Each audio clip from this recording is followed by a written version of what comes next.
Today, we're going to talk about all things salt. And did you know that not all salt is created equal? Might be obvious, but to some it's not. And today's guest is Mr. Michael Sileck III. Mr. Silek is the Chief Mineral Officer of Baja Gold Salt Company. He is the Head of Sales and Marketing for Sea Agri, the parent company of Baja Gold and C90. Michael loves innovation and building products to help improve the world. He has previously worked on everything from cookware to mattresses to airplanes, and now trying to improve the quality of our food supply with mineral sea salt. Mr. Michael Sileck, welcome to the show. Welcome to Simply Walk the Talk. Our bodies and minds adapt to what we do most of the time. If you want to change your body and mind, you must change what it is you do most of the time. This podcast explores all things health, wellness, fitness, lifestyle, and biohacking.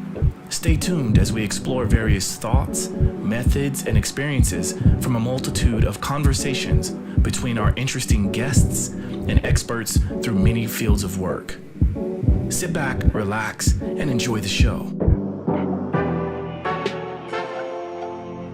Simply walk the talk.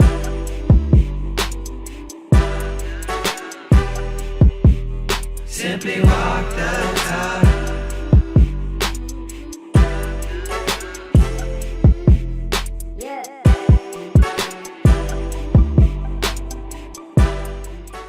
Thanks so much for having me. Excited to be here. Yeah, thank you for coming and thank you for your time.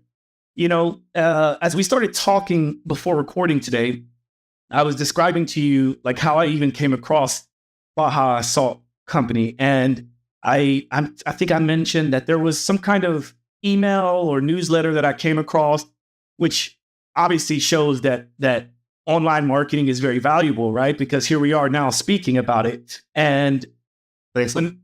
I've been a huge fan of salt and minerals in general. And it's one of those things that is very confusing to the average listener, to the average client or person that's online, because we hear things about blood pressure and cholesterol, and we hear all of these things. And yet I see salt as being one of those things. And I should preface this, good salt is great for us. In fact, it's a superfood or super mineral, if you want to call it that.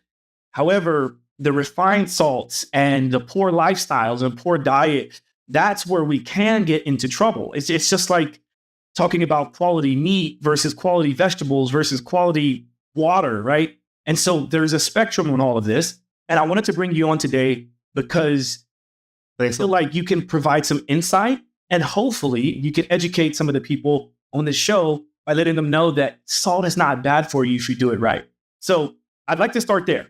I'd like to start with, let's start with your background. I know I touched on a little bit of that in your bio, but let's talk about your background so that people can fully understand why you're even here to talk about salt in the first place.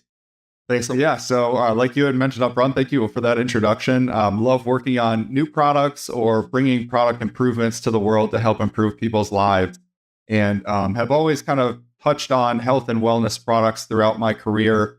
Previously worked on cookware, so, kind of dabbling in nutrition there. Mattresses, which is a really interesting space. And there's been a significant amount of research into the quality of sleep, the impact that quality sleep can have on your life and on your health and wellness. And so a couple of years ago, actually, my family and I got involved in the Sea Agri company.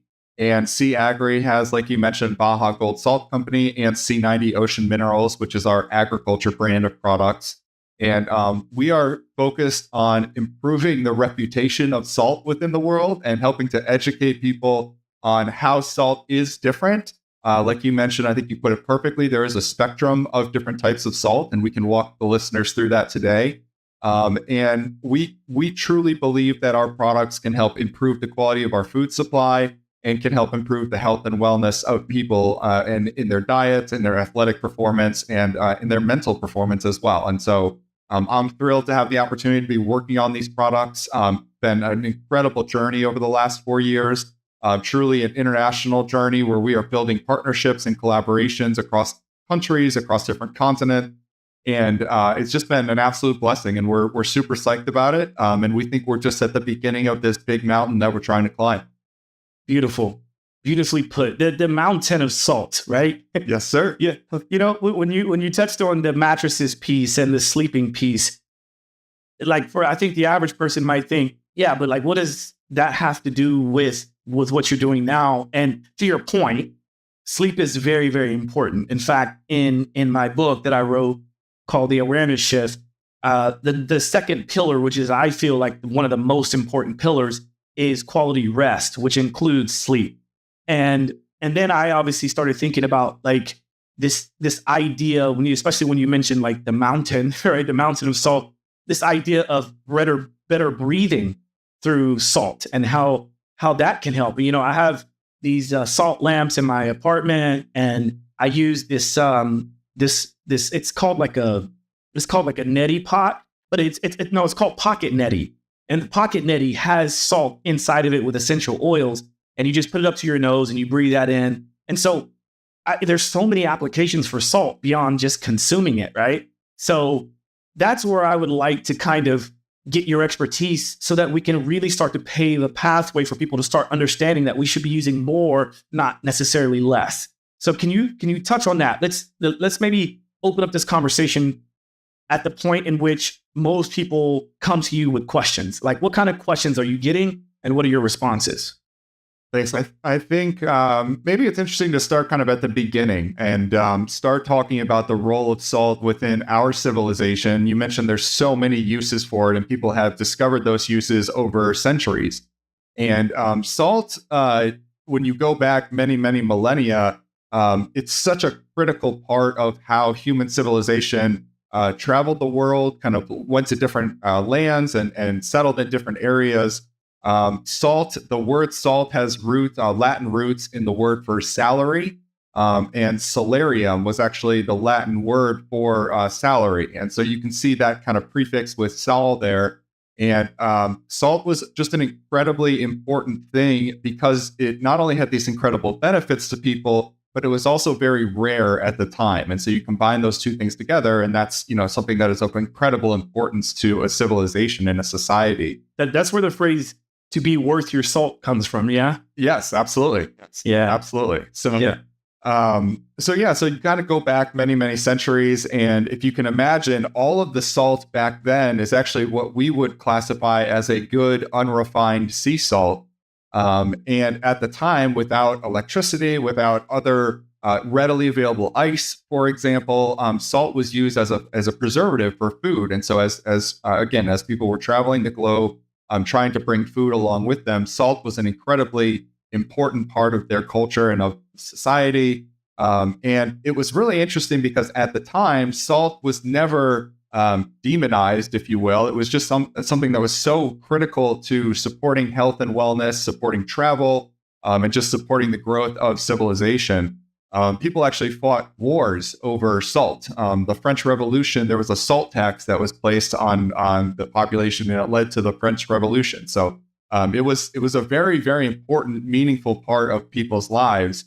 And over time, the role of salt has kind of been, it's just been changed, and it's gotten really a bad reputation because of several things that happened along the way. And, like with many things, unfortunately, a striving for convenience and low cost within this space has really led to the demonization of salt, because we've been able to significantly add it in foods that really it doesn't belong in. But we've also changed what salt looks like and what it is comprised of in a way that the table salt that you would find at your kitchen table or at a diner table today is in no way representative of what salt used to be hundreds and hundreds of years ago.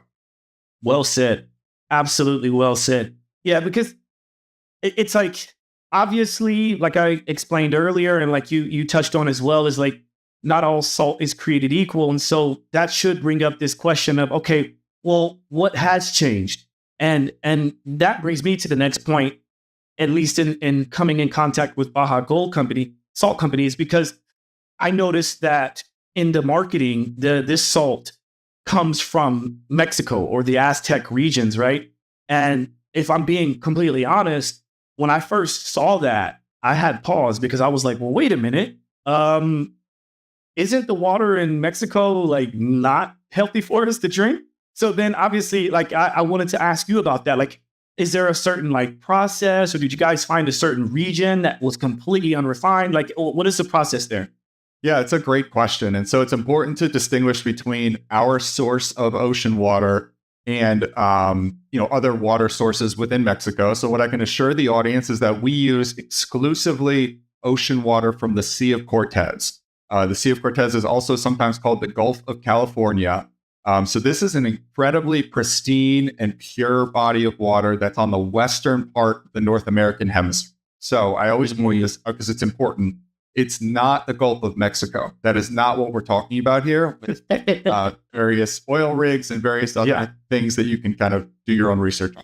We're on the western part of mainland Mexico, and the Sea of Cortez is virtually free from any type of work environments, oil rigs, anything of that nature. And what's really cool about this is that it is fully encapsulated by Mexico. And the Mexican government takes great pride in actually maintaining the purity and the pristine quality of that body of water. They view it as a point of national pride. And the Sea of Cortez, a fun fact is, Jacques Cousteau, who's a famous explorer, he actually came across the Sea of Cortez once upon a time, several hundred years ago. And he said, wow, there's such a beautiful, diverse body of water that we should call this the world's aquarium.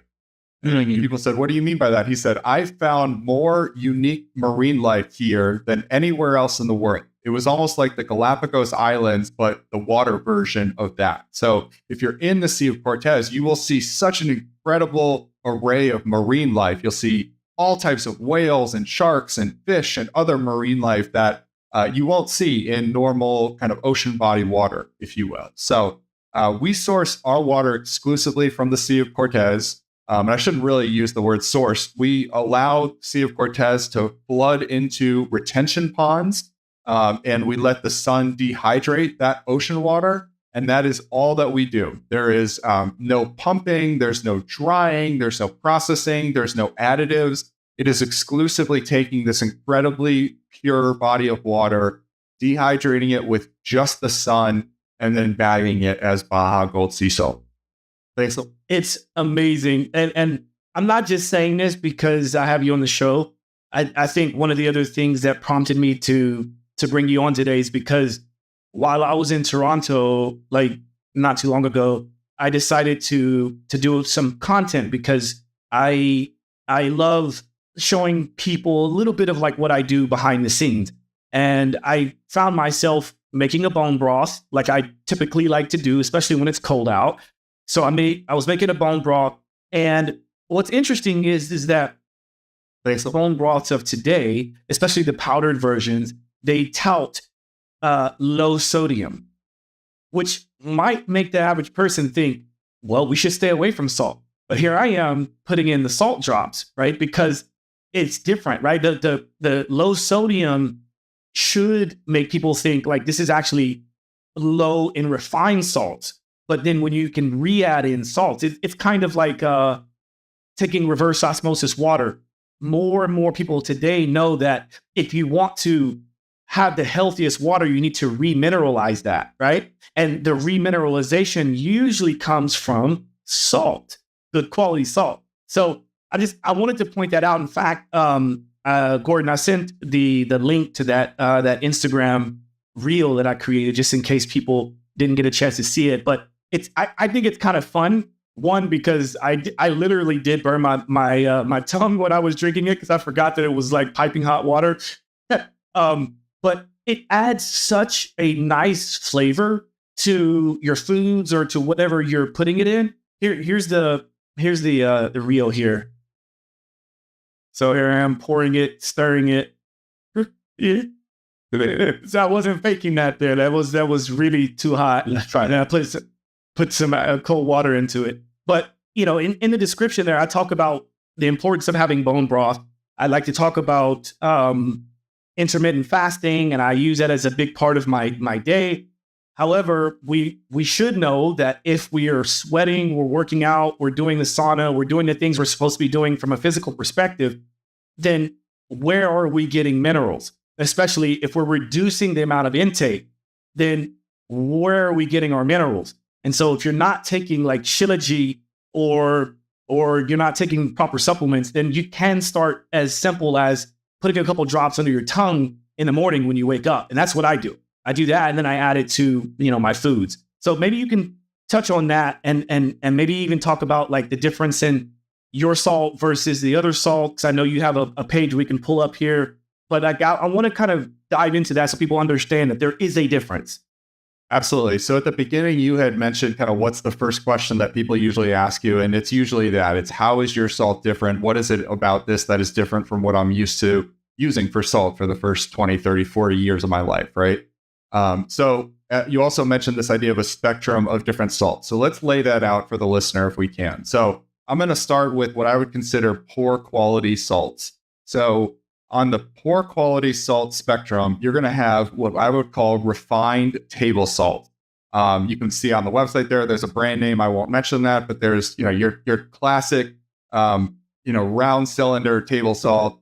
You pour it, and a key piece of this is that it flows incredibly well, right? And people think, oh, that's so convenient. And that is actually why this form of salt became so popular over the last 80 years or so, because of that convenience. Unfortunately, in order to make salt flow like that, you need to do one of two things, and possibly both. The first is you're going to heat that salt to the point where there is zero moisture at all left over and zero mineral benefits left over as well. So you are going to result in a salt that is exclusively sodium chloride, or NaCl. In some cases, those salt companies are also adding what are called anti-caking agents or flowing agents. There are various different types of these. There are organic forms, there are synthetic forms, there are some that contain things that I don't want to put in my body. I'll put it that way. I would highly recommend reviewing the ingredients list. They have to disclose these on the packaging, and you'll be able to see exactly what's in your salt. So that's going to be what I would consider, again, a poor quality table salt.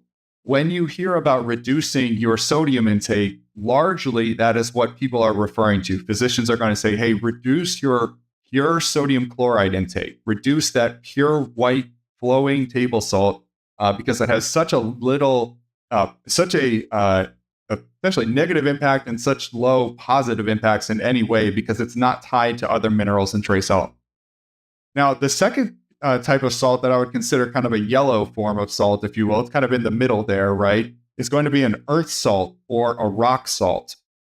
And an earth salt or a rock salt is created millions of years ago or thousands of years ago when oceans were captured due to tectonic plate activity or other mountain movement activity and captured underneath the earth, underneath mountains, and ultimately discovered many thousands of years later by humans. And so what has happened in those thousands of years is that ocean has dried up, the salts have crystallized, and you're left with this underground rock salt. One key distinguishing factor that you're typically going to see is a pink color in this salt. And you might say, gosh, that's really cool, right? It looks awesome. Typically your pink Himalayan type of salt is what I'm referring to here. This does maintain some of the mineral and trace element content, but what has happened over time is that it has dried out to such an extent, and it has sat underneath other minerals in the earth, that the minerals have actually kind of exchanged in and out with one another. And so a key characteristic of this is not only the pink color, but also excess iron, which actually gives it that pink color. So I encourage you to do your own research on iron and iron levels. This is, again, a better form of salt than a table salt, but you're not getting kind of that pure mineral and trace element balance that is present in living ocean water the way that you would with the third type of salt, which, again, this is on the far great side of the spectrum now, and this is going to be an unrefined sea salt. Some people call this like French gray style sea salt. You might hear the term Celtic style sea salt. Celtic is also a brand. And Baja Gold is the world's healthiest form of an unrefined sea salt. And what is an unrefined sea salt? An unrefined sea salt is when you take living ocean water from a very mineral-rich body of water and you exclusively dry it with the sun, and then you gather it up and package it. And that's it.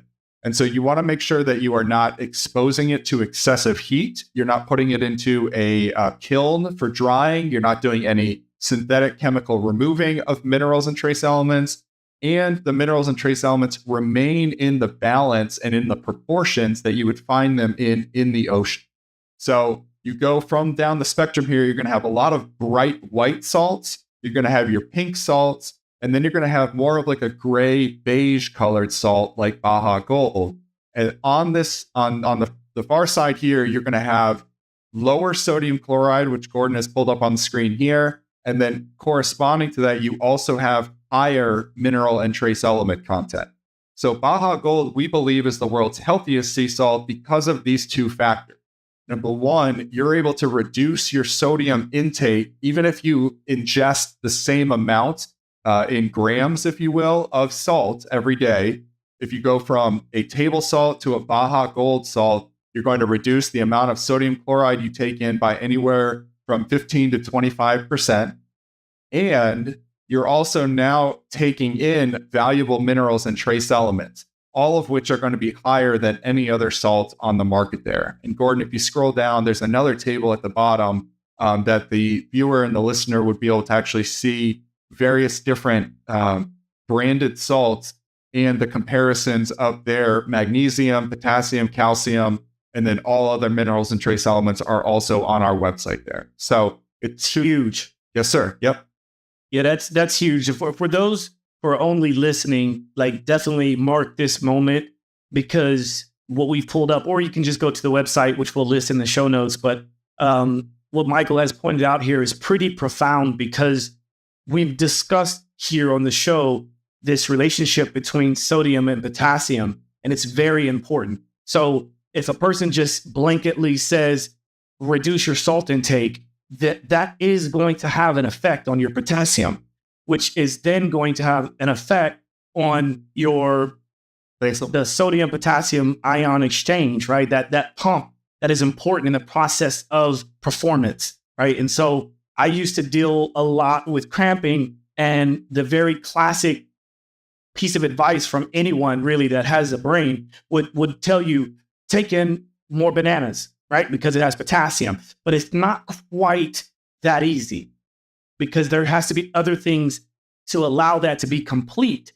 And so one of the things I wanted to touch on while you were talking about the anti-caking agents and things like that is I wanted to grab my salt that I have here just so we can see that. So just hold for one moment. Of course. Yeah. Thanks. So now this is straight from the kitchen, so I didn't do anything to it. However, what I did do is, and maybe this is something that comes about with the company. You might already have a solution for this, but I received my Baja Gold Salt in this bag, and then I also have the dropper. But because it's I wanted to reduce the amount of moisture that gets into it, I decided to put it into its own little container, right? And if you see this container here, you see how it's kind of caked up. I thought I was doing something wrong. No, you're not doing anything wrong.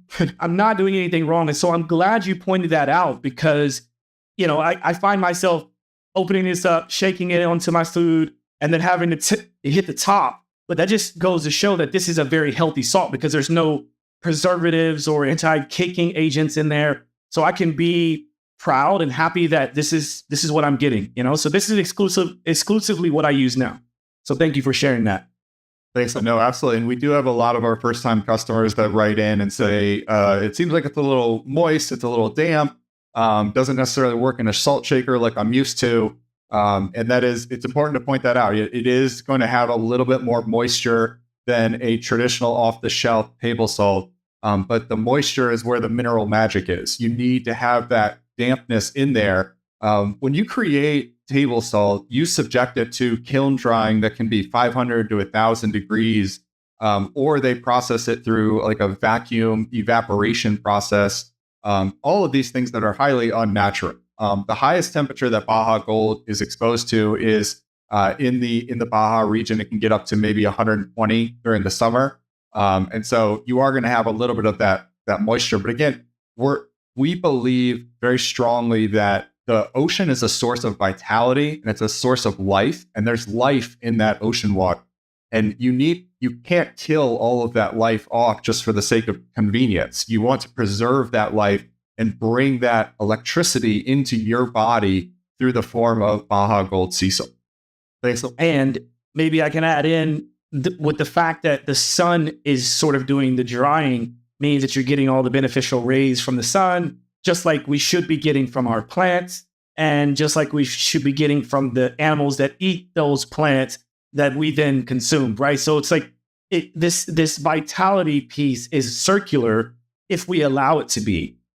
100%. Yep. So yeah, I'm happy that you pointed that out, because like obviously there's other questions, and and if you're happy to answer them, feel free to let me know if you haven't encountered this or not. But the next thing I think of is like, okay, so this is completely unrefined, right? It's just you take this body of water that has flowed into this vat that you have, the sun dries it out. What about, do you have any issues or problems with contamination at all? It's a great question. We take the purity and quality of our products very seriously. We undergo significant third-party independent testing to verify the quality of our products. So that includes testing for contaminants. It includes testing for microplastics, heavy metals, all of those big things that you need to kind of keep an eye on. We post that all transparently on our website, on the letterhead of the lab. So it's all very, very transparent about what we have available. And that goes for not just the things you want to watch out for, like I just mentioned, but also all of the minerals and trace elements as well, so that you can do your own comparison versus other salts that might be on the market when you're deciding to pick a salt for you. What I mean by that is magnesium, potassium, boron, zinc, all of those beneficial minerals. What's really interesting about our product as well, and you'd have to, there's a couple of pictures on our website, and we post some on social as well, but we actually flow the body of water, and when I say we, it's actually the moon doing this. It's the tide. The body of water over about 7 to 10 miles, what's called alluvial topsoil. And so you have the Sea of Cortez, if you will. It's kind of your traditional ocean, right? But then there's about 7 to 10 miles of this topsoil, which is, I don't want to use the term marshy, but it's just kind of, it's alluvial topsoil. It's topsoil that is high in minerals and trace elements. There's no development on it. And it's it's higher in moisture and whatnot because it's flooded about half the year before it reaches the retention ponds, the beds where we actually create the salt in. And so there's some natural filtration that actually occurs along the way to filter out any sort of contaminants as well, because it's kind of in and out of this topsoil. So we really, I love working for this organization because you might think that, oh, they're so innovative, they're doing all these things. We're really not. We're bringing back the heritage creation techniques from hundreds and thousands of years ago. This was done by the Aztecs. This was done by the Romans on the other side of the world. And we're just using artisanal kind of heritage production techniques, letting the earth create these beautiful products for us and then bringing them to market. So we do both sides of the coin here. We let the earth filter the product, but then we also make sure that we are testing it and verifying it in third-party laboratories. So what Gordon has pulled up here is some of the images from your socials that I think makes it look really cool. And what comes to mind for me is the salt plains. I think, is it Utah? Yes. Utah has a lot of salt plains. What would you say would be a major difference between what they have and what you have? Sure. So Utah salt, and there's a famous brand out there as well. They are what I would consider that middle rock salt, earth salt category. So that is an instance where there used to be a body of water that was ultimately captured underneath mountains and underneath earth. I don't know how long ago, a long, long time ago. And they have a salt now that has a little bit of a pink hue to it. So many people in Utah consider that to be kind of America's pink Himalayan salt. So all of those kind of considerations would apply there as well. It is going to have minerals and trace elements. It's not going to have them in the same proportions that an unrefined sea salt would. So I always tell people, if you only have access to table salt or Utah salt is certainly better than table salt. But wherever you can, try to find an unrefined sea salt like Baja Gold or a Celtic style salt. Thanks. What I love about your response there is that you take great care in not throwing any other brands under the bus, and I think that's really cool, because at the end of the day, what my objective here is to shed light on this topic around salt, because for a long time I had been preaching from the mountaintop, from the salt mountains, that we need to have salt and that you should get pink Himalayan rock salt and it's amazing. And then there was all this research that came out to say that actually they did a bunch of testing on some of the most popular pink Himalayan rock salts out there. And they had all these things like iron and I think even like mercury and some other like major disruptors. And so people were left with, well, what do we get now? And here we are. This is where we are. So we see, like, you can go in and look at the prices. It's all online. Even at the end of this, we're going to I'll rattle off the discount code for everyone. But when you take what Michael was saying about being able to get more nutrients with the same amount of salt that you would otherwise, that's a real investment in your health. And I think that's very important. And I saw when Gordon had pulled up some of the socials, I saw that there was a few people that had commented on some of those videos saying, like, this salt has saved my life. And that might be like dramatic for a lot of people, but it could be the difference between like getting the minerals that you need versus not.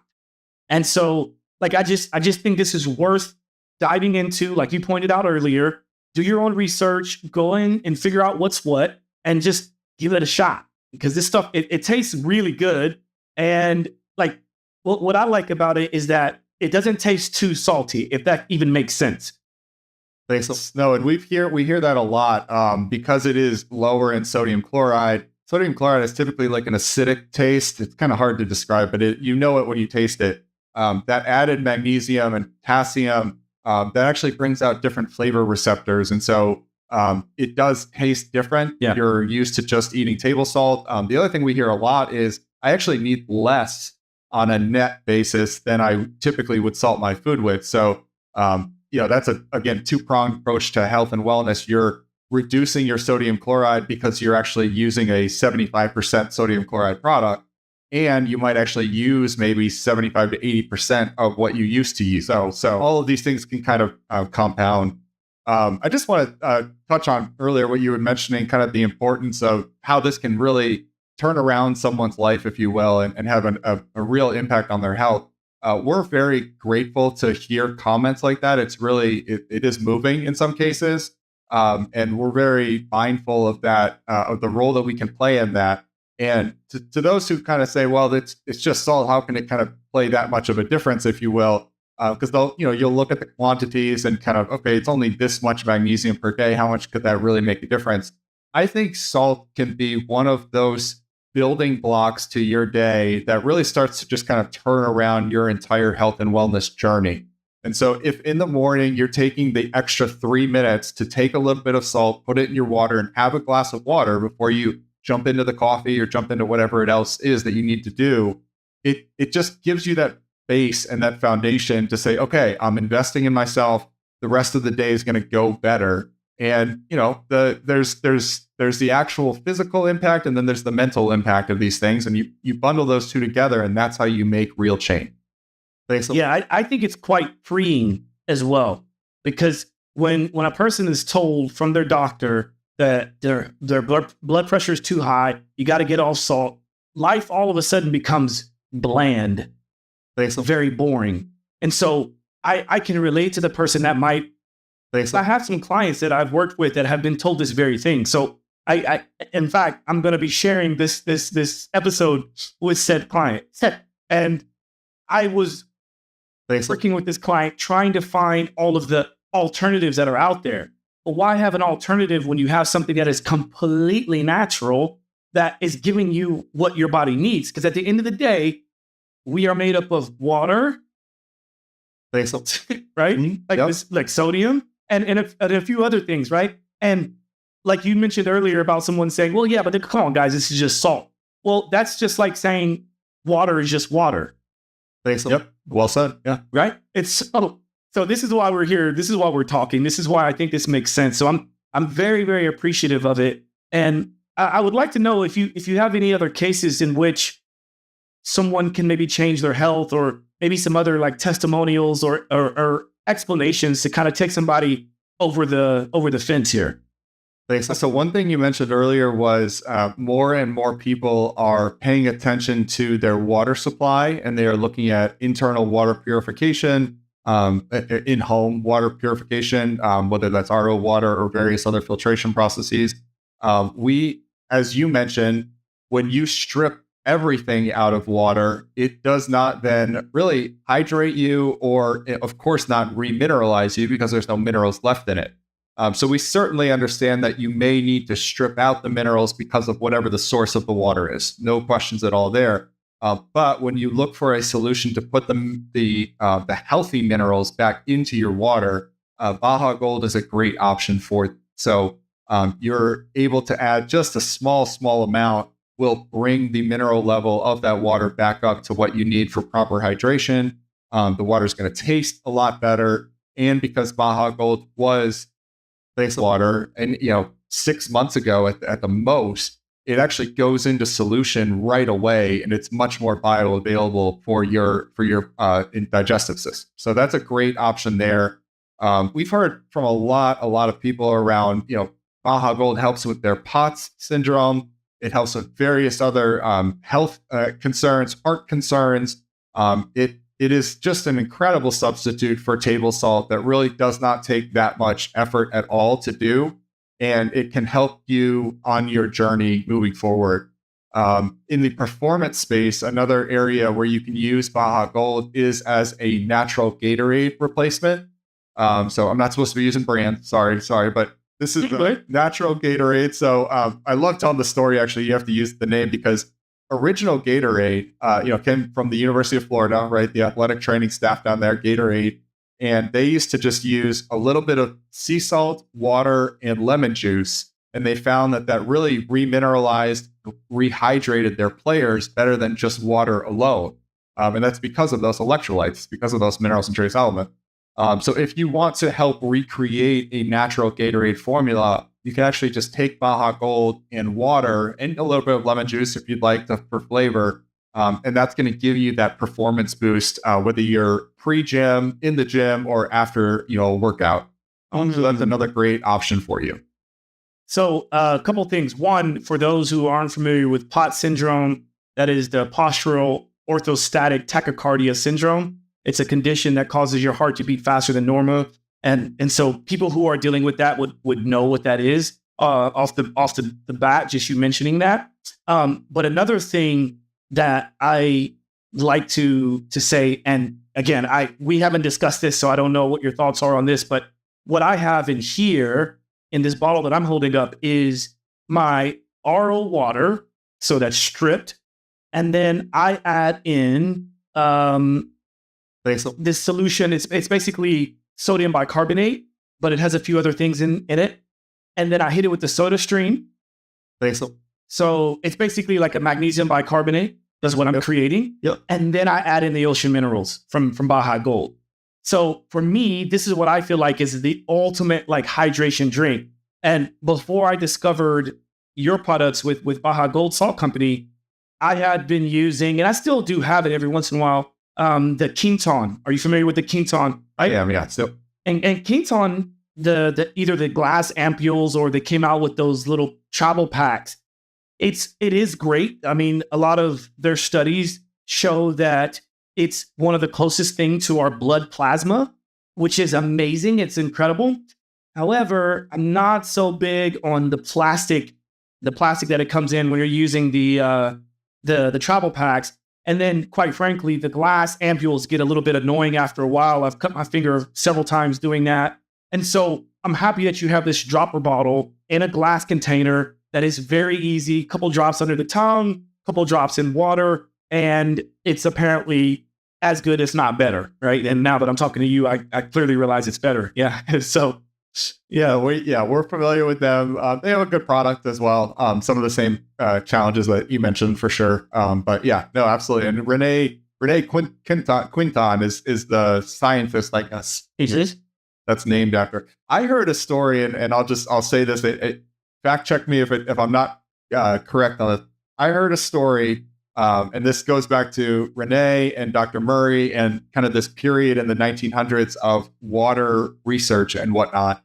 But I heard a story that during one of the world wars in Europe, when there was a shortage of blood, that in order to keep a wounded soldier alive long enough to bring them to an infirmary and a true hospital, they would infuse the ocean water, like that plasma, as a temporary solution. And because that the mineral content is so similar to human blood, that would actually give them an hour or so to survive to get to an infirmary where they could receive a true blood infusion. So I share that. I don't know if that is 100% true, but I've heard that many times. And I love just that link between human life and all life and the ocean. And that's really the key of that story, is that mineral similarity.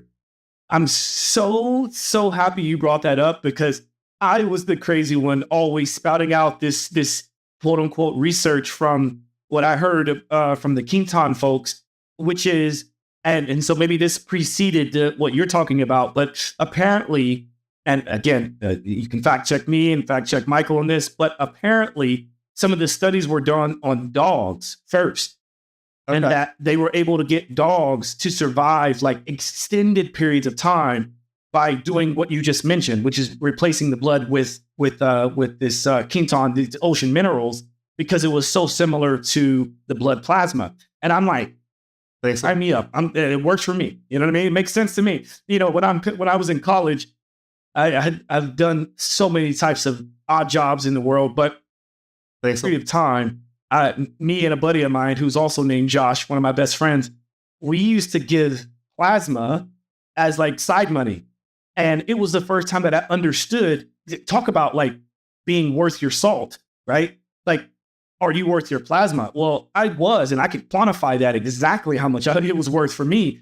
And there would be times when if I wasn't hydrated properly, or, you know, like, I don't know, if I wasn't living life the way I was supposed to live, I couldn't get the plasma out enough to be able to get that check.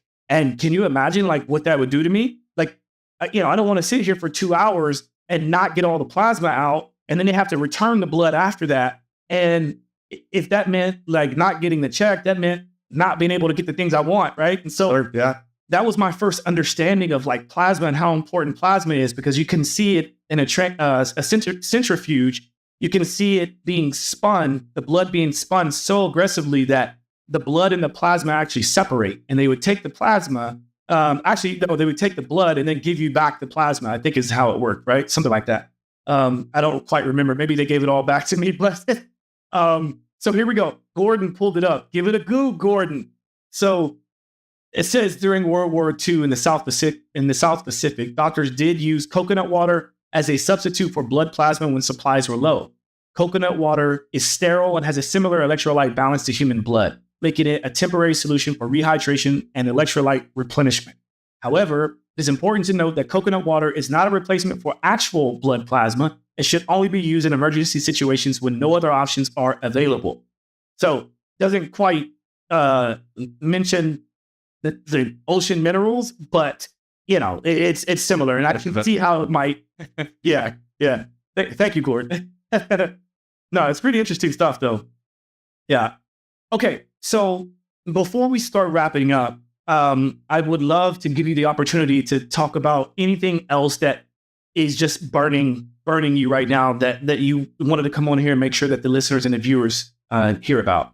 Yeah, absolutely. The first thing I would just say is be mindful when you hear about a low sodium diet, be mindful of your diet in totality and your general approach to nutrition. So you want to make sure that you're eating a well-balanced diet and that you are taking care of all of those things and not just looking for kind of a magic bullet, if you will, of, okay, I'm just going to start eating less salt and everything is going to change overnight.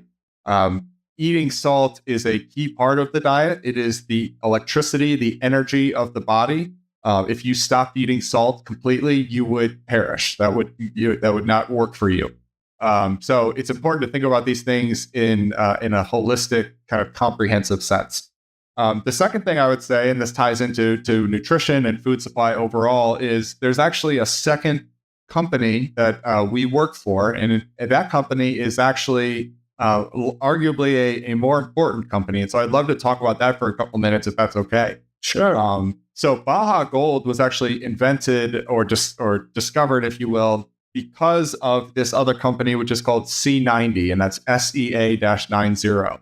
At C90, this is to help remineralize our soils and remineralize our food supply. And we do that with the Sea of Cortez ocean water and with these ocean minerals, but in the agriculture community. And so I mentioned a couple minutes ago, Dr. Maynard Murray. So the genesis of all of this is a gentleman named Dr. Maynard Murray. And Dr. Murray was a medical doctor in the 40s and 50s. He started looking into why it seemed as though the rest of the world was advancing technologically, but human health, was declining relative to all other things. And so, during the 40s and 50s, I mean, we're sending people to the moon, we're doing all of these incredible things, but the rate of cancer is going up, the rate of cellular disease is going up, and overall health and wellness is just not rising. And so he sought to understand why exactly that was and what he could do to reverse that trend.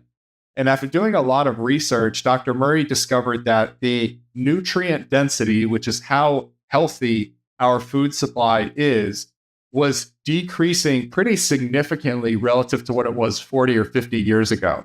And so what I mean by that is if you take cow's milk and you look at the calcium or the magnesium in 1 quart of milk, it was 50 to 70% lower than it was 50 or 60 years prior. Same with your cereal grains, same with your vegetables, your produce. You would look at, gosh, the magnesium in this, the zinc in this, it used to be way up here, and now it's testing way down here. Why is that? What is going on? And certainly during that time period, there was advances in commercial, conventional agriculture practices.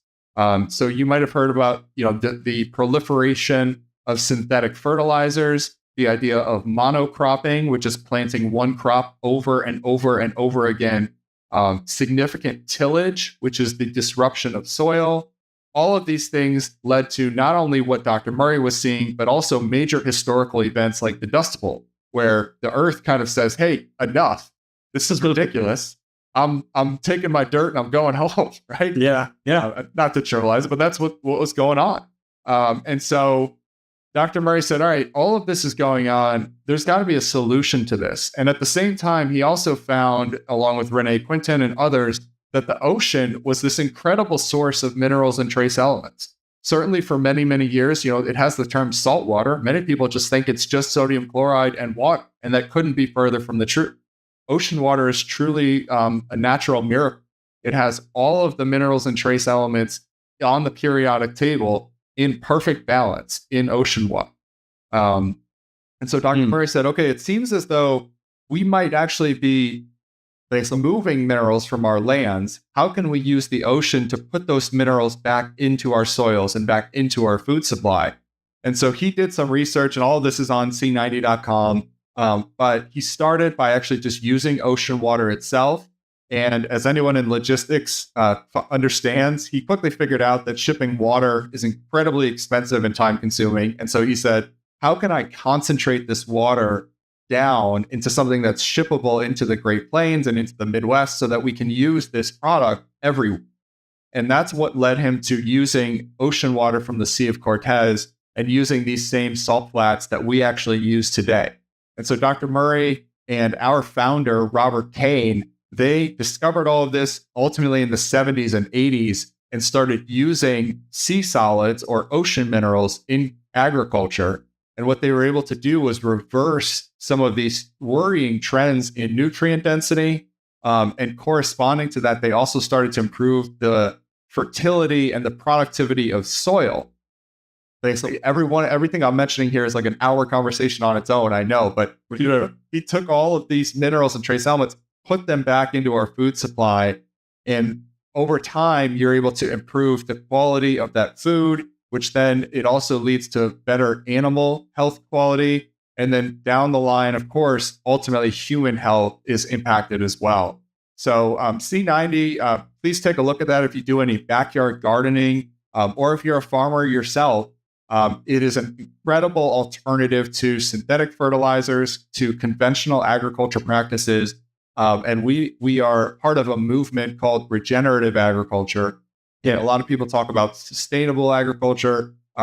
Unfortunately, given how some trends have gone, it's no longer enough to just sustain where we're at. We actually need to start regenerating and to, put one foot in front of the other and get back to where we were in terms of soil health and food nutrient density and food chain supply quality. Well, listen, while you were explaining all that, I had a big smile on my face because I feel like I've, at least in my orbit, am one of the few that talks about regenerative farming and this problem with the topsoil and there's a lot of companies out there that are trying to do it right, but this is the first that I've heard about C90 using ocean minerals to remineralize or to regenerate the land. And I think that's huge because if it's good enough to put in our bodies, it should be also good enough to put in our bodies, right? Via food. And I also want to make sure that people understand that this is not to be confused with C60, which is known as Buckminster fullerene. This is C as in SEA, C90.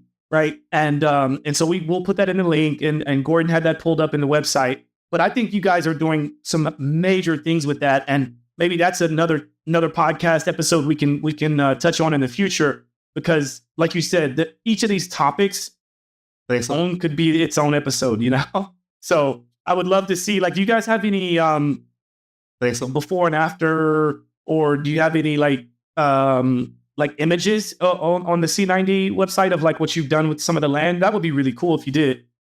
Yeah, yes, I believe so. And if not, I can send you some stuff afterwards for sure and put them in the show notes. But yeah, and it's interesting. It's not just necessarily a one is green and one is brown kind of an approach. What we're doing is kind of below the soil, and it's more in the sap analysis is the term they use for the plant tissue quality. It's in the milk analysis of animals that graze on C90 versus those that don't graze on C90. So it kind of it is both visual and also a little nuanced in kind of the technical detail as well, if that makes sense. Oh, absolutely. And I imagine there's also maybe a difference in color. Like what I've heard is that usually the healthier the soil, the darker the hue. But something saturated, yeah. More. There's a cool story. Dr. Murray loved working with tomatoes because tomatoes are a fruit or vegetable that intake a lot of minerals. They actually will take up 60 or more minerals to create like a genetically perfect tomato. And so when you have those minerals available for that tomato, it tastes completely different than like something off the store shelf that was 35 cents or whatever. Of course, people will taste that after growing it in their garden, and they're like, Robert would tell the story of like people start crying, and he's like, why are you crying? And they said, I haven't tasted this since I was with my grandparents 60 years ago, and they had their own garden and they did it the right way. And you can again, a different topic, but you can call anything that is red and just somewhat resembles a tomato. But that doesn't make it a tomato. It's what's inside that makes it a tomato. And so having those minerals available to the plant helps the plant express what it wants to be, which seems like a little high and mighty here, but it's all about the genes having the minerals to construct what they want to construct. And if those things aren't available, the plants, the fruit, the vegetable, it won't maximize what it could be. It's what that reminds me of. So I'm glad you pointed that out, because what that reminds me of is in the fitness space or in the physical therapy space, like, we as physical therapists or fitness trainers, we know that we can put a person in a certain shape to hopefully get them to, let's say, for instance, you got back pain. You go to a physical therapist. They tell you to get into a plank. That means you're making a shape.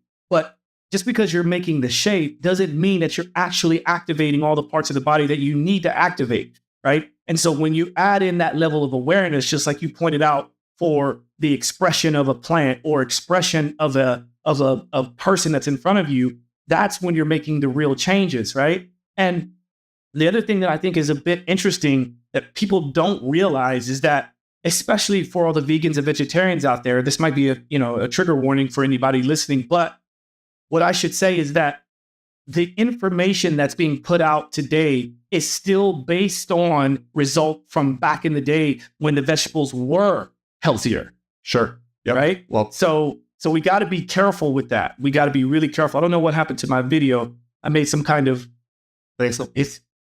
gesture and it put up some bubbles. But anyway, long story short, I think we should just be mindful that like the soil is not nearly as healthy today as it used to be. Doesn't mean that it's doom and gloom. It means that we just need to be mindful of it and we can change that. And the way to change that is to get more aware of it. So I'm happy you pointed that out because, I think this will empower us instead of scaring us. It should. Thanks, %. And the one thing I always tell people is wherever possible, learn and know where your food is being grown. Shake the hand of your farm. And you're in New York. I mean, I totally get it. You're in a big city and you're like, Michael, that's not going to happen, but it can happen. There are small, there's farmers in states.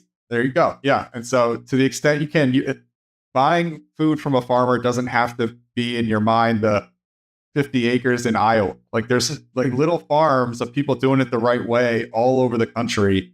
And that is where you're going to get food that is grown in native soil with native bacteria that's going to align with your gut health and your overall health and wellness. So just try and find and know the source of your food.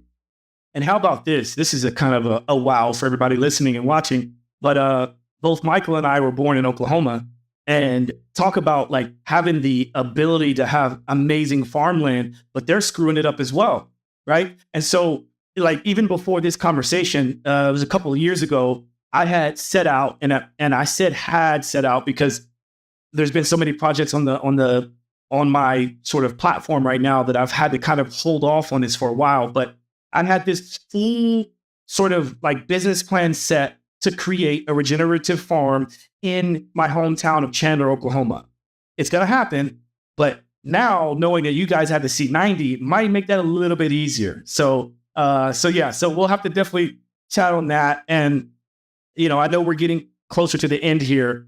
I have a couple of questions I usually ask every guest that we have on the show. I did not get a chance to prep you on it. It's not like it's a ball buster or anything like that, but let's see what comes up. Let's do it. I'm ready. Okay. So the first question is, what are your top 1 or 2 pet peeves? Like, what are a couple of things? It doesn't have to be about salt. It doesn't have to be about anything health related. It can just be about anything. But I like to ask this question because it sort of allows a person to get a better insight into who I'm speaking with, and it allows me to understand more of who I'm speaking with. Thanks. Sure. So what immediately comes to mind, and this is just a broad statement. I'm not villainizing anyone here, but it's when people are unwilling to change or consider change because things have always been done that way. And so the context for that is I work primarily in farming and in agriculture, and there's this saying, well, why do you do it that way? Well, Daddy did it. Well, why did Daddy do it that way? Well, Granddad did it. And that is a real barrier to, when you have that mindset, it's a barrier to change and it's a barrier to improvement. And so thankfully within the regenerative community, it's mostly people who are mind open, willing to consider new things because they know we need to consider change. But one of my biggest pet peeves is when it's just, well, we've always done it that way. So, kind of end of conversation. And I'm like, well, okay. Yeah. People are resistant to change. I mean, that's a great one, actually.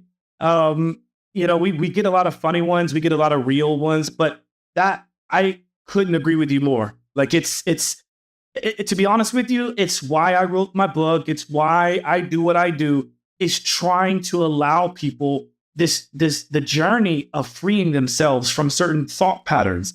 And it starts with not being so stuck to that's the way it's been all the time. Exactly. So thank you for sharing that. Okay, last question. One of my favorite questions. What is something you are most grateful for? Thanks. One thing I'm grateful for every day is I actually work in a family business. I grew up with a younger brother. We're very close. My mom and dad were very close. And we started this journey with Sea Agri 4 years ago. And we all had different careers. We were all doing different things, different vectors. And we all came together and said, hey, if we're gonna do this, we're gonna do it now, or it's not gonna happen. And so we all kind of jumped in. We all left different opportunities, a lot, just left other things that could have been great things and came together for a greater good as a family, and then hopefully a greater good, culturally as well here and societally. So that's one of the things I'm just grateful for and proud of and really just excited about, because not only do I think we're making bit by bit an positive impact on the world, but I'm doing it with family and, setting hopefully a good example for my kids. And yeah, so that's my answer. Beautiful.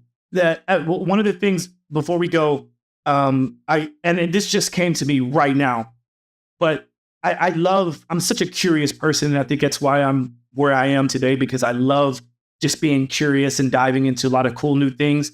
One thing that I would love to research is there is a difference, because maybe there's no difference, but is there a difference in the grounding effect of regenerative land versus regenerative land?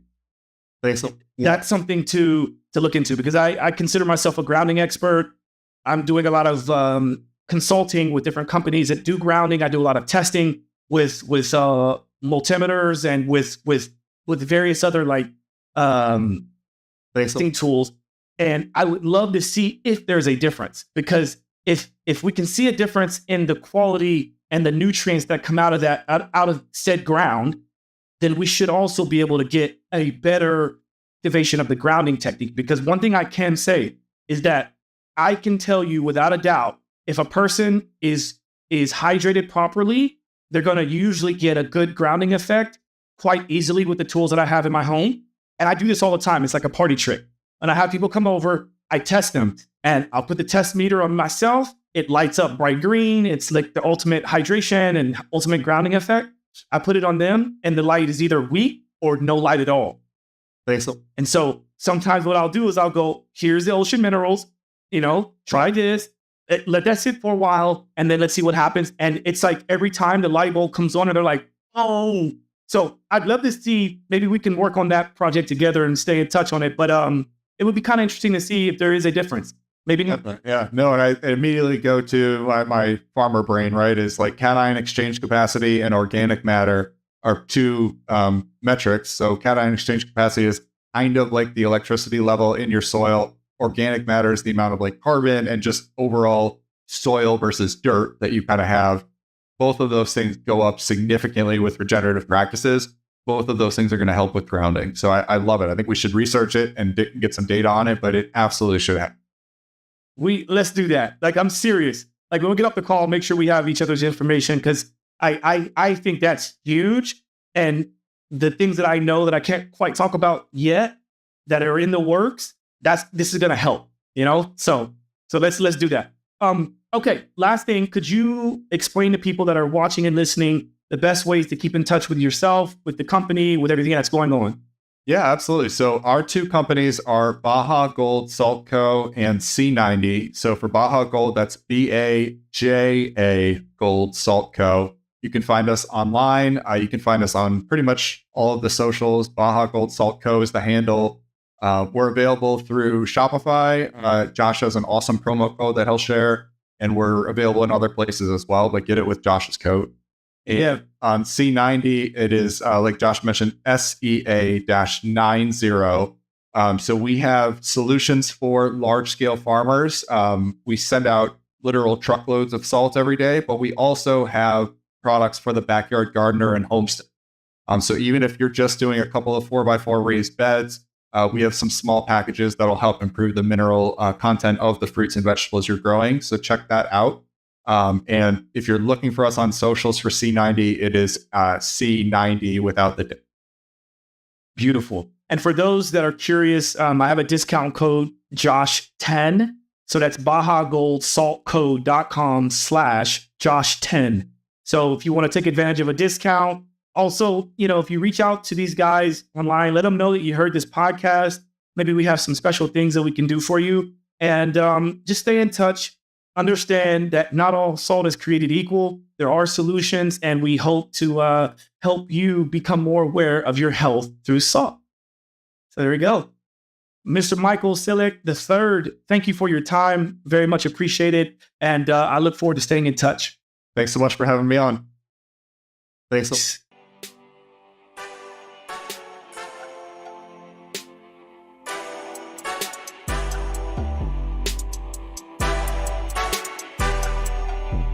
Simply walk the talk.